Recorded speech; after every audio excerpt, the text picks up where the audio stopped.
आज हम लोग एपिसोड पढ़ेंगे 9। मेरी राहें तेरे तक है भाई मदियाशा। हनी आप कहाँ चली गई थी? आपको पता है मैंने आपको कितना मिस किया। आप पार्क में मुझसे मिलने क्यों नहीं आती थी? वो आंटी बहुत बुरी थी हनी, जिसको आपने मुझे मिलने के लिए भेजा था। उन्होंने रोते नाला का जिक्र लाजमी किया था। आप मुझसे नाराज़ मत होना हनी। रू की आवाज़ में भी नमी से आंसू बहे थे। इबादत उसके रोने पर जल्दी से उसको गुस्से ना करते उसकी गालों को साफ करते बारी बारी चूमने लगी। I'm sorry रू, I'm really sorry, सारी मेरी गलती है। मैं डर गई थी कि अगर किसी को पता चला तो सब मुझे गलत समझेंगे। मुझे डरना नहीं चाहिए था। फिर कभी तुम्हारी यानी ऐसा नहीं करेगी। आप रो मत। इबादत उसके आंसू साफ करते उसको भरपूर प्यार करते एक बार फिर से अपने अंदर भींच गई। जैसे ही इबादत को ख्याल आया कि वो कहाँ है, जल्दी से आंसू साफ करते अपने साथ रूही को बेड पर बिठाया। नहीं देखो, आपकी रूह को डॉक्टर अंकल ने यहाँ क्या लगाया है? रूही जो बेड पर बैठ चुकी थी अपना छोटा सा हाथ इबादत के सामने करते दुखी होते बोली। तो इबादत उसका ट्रिप वाला हाथ एक बाजू से पकड़ते झूम गई। बहुत दर्द हुई थी। इबादत का दिल जैसे फिर भरा था। हाँ बहुत दर्द हुई थी, लेकिन आपको पता है अभी नहीं हो रहा। और वो इसलिए क्यों ना कि मेरी आनी वापस आ गई है और उन्होंने मुझे इतना सारा प्यार किया है। रूप बोलते इबादत की एक बार फिर करीब हुई थी और उस बार वो बोलते इबादत की आंखें साफ हुई। इबादत उसका अंदाज देख मुस्कुराई तो याद आने पर जल्दी से उसको वापस गोद में बिठाया। रू आपकी आने को अभी जाना होगा, पहले आने की बात सुन लो। इबादत उसको रोने जैसा मुंह बनाते देख तेजी से बोली। मैं आपको यहाँ कर मिलने के लिए आई हूँ। आप वादा करो कि आप किसी को नहीं बताओगे कि आपकी आनी यहाँ आपसे मिलने आई थी। अगर आप वादा करती हो तो फिर मैं आपसे रोज़ पार्क में मिला करूँगी। मंजूर है? इबादत ने बात ख़त्म करते हाथ आगे किया तो रूही ने जल्दी से अपना हाथ इबादत के हाथ पे मारते रखा। एक बात जब भी कभी आप मुझे यहाँ देखो सबके साथ तो कभी भी गलती से मुझे आने नहीं बोलना, समझ गई?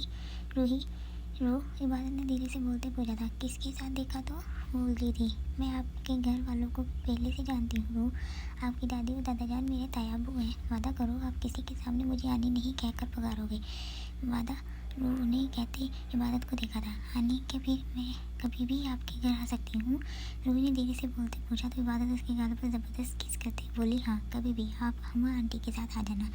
जल्दी से चलो ये खाओ, आप ठीक हो गए तो मुझसे मिलने पार्क में आओगे। इबादत साइड टेबल पर पड़ी प्लेट उठाते दलिया खिलाना शुरू हुई तो रूह ने भी मुंह बनाते इबादत को देख मुंह बनाते मुंह खोला था।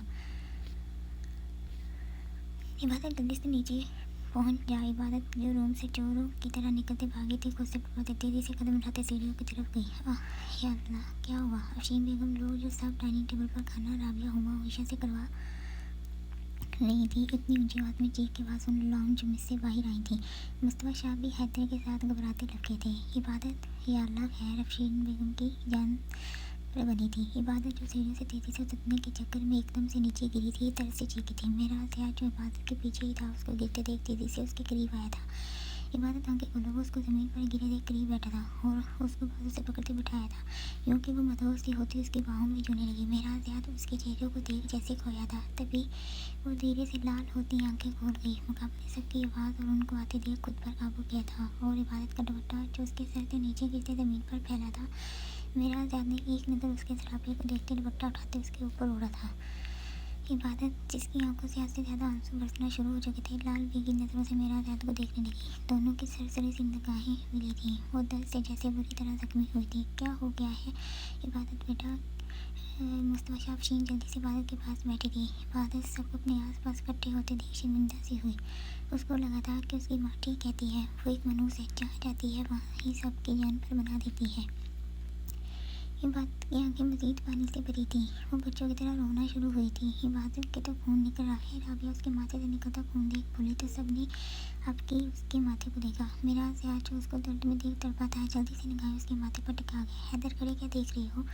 जल्दी से मेरी बेटी को देखो, वो इतना क्यों रो रही है? मुस्तफ़ा शाह की जान पर बनी थी। वो उसको इतना रोते देख परेशान हुए थे। परेशानी में सख्त और रूपदार लहजे में बोलते हैदर की क्लास लगा गए जो खड़ा सबकी तरह इबादत को देख रहा था। जी पापा मैं भी देखता हूँ, पहले इबादत को यहाँ से लाउंज में ले आए। हैदर ने घबराते कहते जल्दी से गया था। मेहराज ऐसे क्या देख रहे हो? इबादत को खड़ा करो। अफशीन बेगम मेहराज को देख जल्दी से बोली तो मेहराज ने पहले एक नज़र इबादत को देखा था और उसको बाजू से पकड़ते आस्ते से खड़ा करने की कोशिश की तो वो कमर और घुटने में दर्द महसूस होता शिद्दत से रोते खड़ी हुई। इससे पहले वो गिरती मेहराज ने जल्दी से उसको मजबूती से थामा। इबादत, जिसका सर बुरी तरह घूम रहा था, मुश्किल से रोते मेहराज को देखा था। वो इबादत का मासूम बच्चों जैसा चेहरा सुर्ख होते देख उसको आस्था से चलाते आगे बढ़ा तो सबने रास्ता छोड़ जल्दी से पीछे हुए। इबादत, हामिद और ज़ियान जो एक साथ घर में दाखिल हुए थे, इबादत को सामने ऐसे हाल में देख तेजी से उसकी तरफ ढके। चाचू, जैसे ही नज़र अपने चाहने वालों पर पड़ी, इबादत के आंसू एक बार तेजी से फिर बहे। क्या हुआ मेरी चंदा को? हामिद ने उसके माथे को हाथ लगाते उसको सहारा दिया तो वो बच्चों की तरह रोते उनके गले लगी थी। ज़ियान ने मेहराज को पीछे करते इबादत को बाजू से पकड़ा तो मेहराज ज़ियान को देख पीछे हुआ। मैं सीढ़ियों से गिर गई। इबादत सो करते जैसे हामिद को शायद लगाना शुरू हुई तो वो उसको पकड़ते जल्दी से लॉन्च में दाखिल होते उसको सोफे पर बिठा गए। कुछ नहीं होता इबादत, मैं आराम से लगाऊंगा। हैदर, जिसने उसके माथे, बाजू और घुटने पर पट्टी करते इंजेक्शन लगाने के लिए निकाला था, इबादत को डरते देख वो हल्के से मुस्कुराते उसको कहने लगा था तो सबने इबादत को देखा था। सब इबादत के गिर्द हजूम बनाए खड़े थे। मेराज यार जो सबसे पीछे खड़ा था, फिक्र से इबादत को देखने की कोशिश की थी, लेकिन वो चाहकर भी सबके दरमियान में से उसको देख नहीं पा रहा था। ज़िया जो अपना फ़ोन लेते वहाँ से बाहर गया था, मेराज यार जल्दी से उसकी जगह पर हुआ था। जबकि इबादत को देखते उसको अजीब सा सुकून मिला था। अपने पर कितना हैरान होता कम था। वो सोचों को झटकते आराम से इबादत को देखने मसरूफ़ हुआ। कुछ नहीं होता इबादत, ज़ियान कहती इबादत के करीब बैठा साथ ही उसका दाहिना हाथ अपने हाथ में दबा गया तो इबादत ने आंखों को बच्चों की तरह बंद करते ज़ोर से मीठा था, ये मैं कर देता हूँ। ज़ियान हैदत से रुई लेती अब ये इबादत के बिल्कुल सामने बैठा था ताकि वो उसके माथे पर पट्टी कर सके। सब सुकून से अब के हजूम को ख़त्म करते सोफों पर बैठे थे। मेरा ज़ैद खुद को कंट्रोल करते वहाँ से डाइनिंग टेबल की तरफ गया था। अल्लाह का लाख लाख शुक्र है जो रूही का बुखार नीचे चला गया। रूही ने खुद से दलिया भी खाया। मैं तो हैरान ही रह गई जब मैंने रूही को देखा। पता है अम्मी, वो बेड पर खुद से उछल रही थी। राबिया तो रूही को देख ही खुशी से हैरान हो गई थी। ठीक कहा, अल्लाह का जितना शुक्र अदा करे कम है। हशीम बेगम ने मेरा ज़ैद को खामोश बैठे देख ससी सा कहते फिर बोलना शुरू किया। देखा इबादत के कदम कितने मुबारक साबित हुए हमारे घर में। जैसे ही हशीम बेगम ने इबादत कहा, मेरा ज़ैद जो मग के किनारे पर उंगली चला रहा था, मग को ठीक से हाथ में पकड़ते लबों से लगाते वो अपनी माँ की बात को गौर से सुनने लगा, लेकिन नज़रें अभी भी वैसे ही नीचे ही की हुई थी। ठीक है अम्मी, आपने इबादत के आने के बाद सब कितना अच्छा लगा, कितना आज अलग ही कुछ नज़र आया। बच्चे तो ऐसी इबादत के साथ हो गए जैसे सबसे पहले इबादत को जानते हो।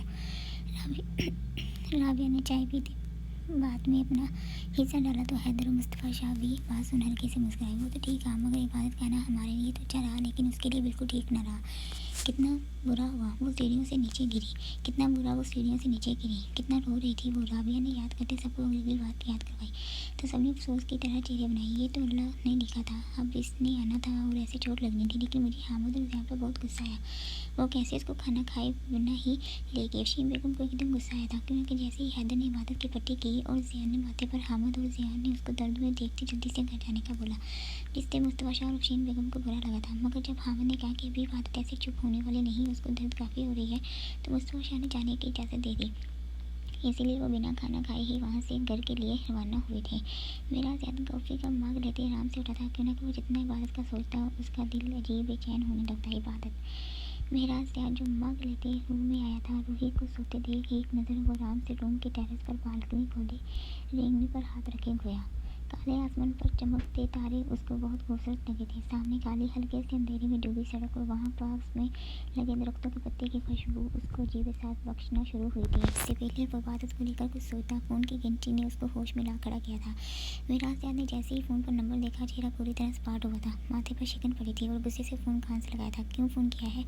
वो बातें मुश्किल से दबी आवाज़ में गिराया तो फ़ोन के पास थी उसके लेजों को साफ से महसूस करते किलकला हंसी थी। क्या बेबी इतना गुस्सा? प्लीज़ डियर ऐसे गुस्सा ना करो। अगर ऐसे गुस्सा करोगे तो जो तुम्हारे पास है ना वो भी छीन जाएगा। फ़ोन के पास से उभरती आवाज़ ने जैसे मेरा ज़ैद को पकाया था। वो गुस्से को कंट्रोल करने के लिए ज़ोर से मुट्ठियों को भींच गया। मेरा डियर अब बस कुछ वक्त और फिर मेरी रूही मेरे पास होगी। फ़ोन के पास से आवाज़ ने मेरा ज़ैद को जैसे मजाक उड़ाने का मौका दिया था। हाँ हाँ हाँ, जारी है।